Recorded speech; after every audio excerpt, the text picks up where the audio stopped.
गुरुर्ब्रह्मा गुरुर्विष्णुर्गुरुर्देवो महेश्वरः गुरुः साक्षात् परब्रह्मा तस्मै ശ്രീഗുരവേ നമഃ.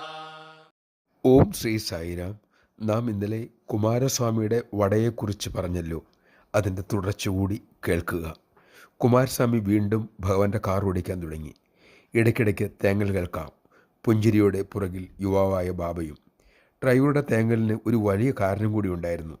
കാരണം അദ്ദേഹം സ്വാമിയുടെ കള്ളത്തരം വെളിവാക്കാനായി കാറിൽ ആവശ്യത്തിന് പെട്രോൾ അടിച്ചിട്ടുണ്ടായിരുന്നില്ല. സ്വാമി പച്ചവെള്ളം ഒഴിച്ച് വണ്ടി ഓടിച്ചിട്ടുണ്ട് എന്ന കഥകൾ അക്കാലത്ത് പ്രചരിച്ചിരുന്നു. ഈ ബാബയുടെ തനിനിറം നാട്ടുകാർ കാണട്ടെ എന്നതായിരുന്നു കുമാരസ്വാമിയുടെ അപ്പോഴത്തെ മനസ്സിലിരിപ്പ്. പക്ഷെ ഭഗവാന്റെ മഹിമ വെളിപ്പെട്ടതോടുകൂടി എന്തു ചെയ്യേണ്ടു എന്നറിയാതെ കുമാരസ്വാമി വിഷമിച്ചു. താൻ ചെയ്ത മഹാ അപരാധമോർത്ത് തേങ്ങി. ഭഗവാൻ ഒന്നും പറയാത്ത വിധം പുറകിലിരുന്നു. ഇതിനിടയിൽ കാർ ചുമയ്ക്കാനും തുമ്മാനും തുടങ്ങി. മെല്ലെ കാറിൻ്റെ എഞ്ചിൻ നിന്നു. സ്വാമി ഉടൻ പറഞ്ഞു, വേഗം വേഗം വേഗം പോകട്ടെ. ആ ആജ്ഞ കേട്ടതും കാർ ഓടാൻ തുടങ്ങി. കിലോമീറ്ററുകളോളം കാർ ഓടി. വെള്ളമൊഴിച്ചില്ല, പെട്രോൾ ബങ്കിൽ കയറിയില്ല. പക്ഷെ വണ്ടി ഓടിക്കൊണ്ടേയിരുന്നു.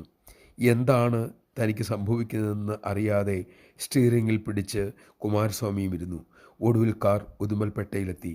സ്വാമി കാറിൽ നിന്നിറങ്ങി. അതോടെ എഞ്ചിൻ നിലച്ചു. പുഞ്ചിരിയോടെ ഭഗവാൻ നടന്നു നീങ്ങി. ഡ്രൈവർ പെട്രോൾ ടാങ്ക് തുറന്നു നോക്കി.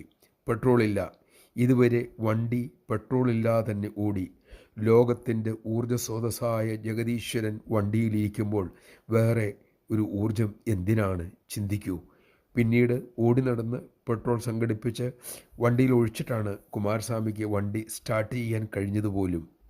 ഏതായാലും അതോടെ ഒരു ജീവൻ തൻ്റെ അഹന്ത പൂർണ്ണമായി വെടിഞ്ഞ് ഈശ്വരവാദത്തെ ആശ്രയിക്കാൻ പാകമായി. ജയ് സായിരാം. നമ്മൾ ഓരോരുത്തരെയും ആ തൃപ്പാദത്തിലേക്ക് ഓരോ വിധത്തിൽ ഭഗവാൻ അടുപ്പിച്ചുകൊണ്ടിരിക്കുകയാണെന്ന സത്യം നമുക്ക് തിരിച്ചറിയാൻ സാധിക്കട്ടെ. സത്യസന്ധതയോടെ ഈശ്വരനെ സമീപിക്കാം. അവിടുന്ന് ഒരിക്കലും കൈവിടിയില്ല. സ്തുതികളിൽ മയങ്ങുന്നവനല്ല ഭഗവാൻ. അവിടുന്ന് നോക്കുന്നത് നമ്മുടെ ഭാവം മാത്രം. ഭാവം ശുദ്ധമെങ്കിൽ നമ്മുടെ ആയിരക്കണക്കിന് തെറ്റുകൾ ആ കൃപാലു പൊറുക്കും. ഇതവിടുത്തെ വാഗ്ദാനമാണ്.